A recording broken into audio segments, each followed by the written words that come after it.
بسم الله الرحمن الرحيم. لا أقسم بيوم القيامة ولا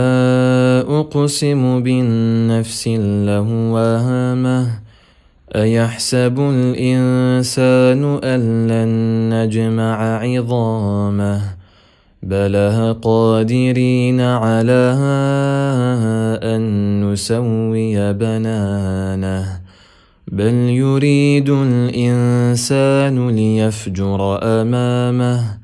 يسأل أيان يوم القيامة فإذا برق البصر وخسف القمر وجمع الشمس والقمر يقول الإنسان يومئذ أين المفر كلا لا وزر إلى ربك يومئذ المستقر ينبأ الإنسان يومئذ بما قدم وأخر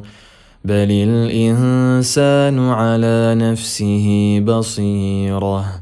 ولو ألقى معاذيره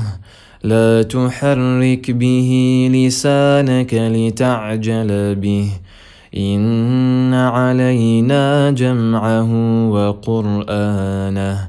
فإذا قرأناه فاتبع قرآنه ثم إن علينا بيانه كلا بل تحبون العاجلة وتذرون الآخرة وجوه يومئذ ناظرة إلى ربها ناظرة ووجوه يومئذ باسرة تظن أن يفعل بها فاقرة كلا إذا بلغت التراقي وقيل من راق وظن أنه الفراق والتفت الساق بالساق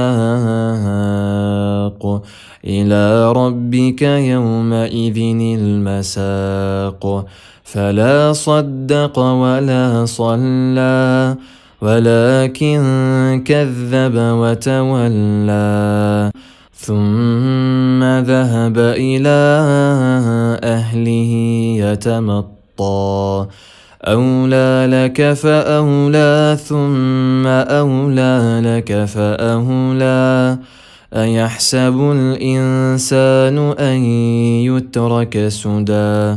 ألم يك نطفة من مني يمنى ثم كان علقة فخلق فسوى فجعل منه الزوجين الذكر والأنثى أليس ذلك بقادر على أن يحيي الموتى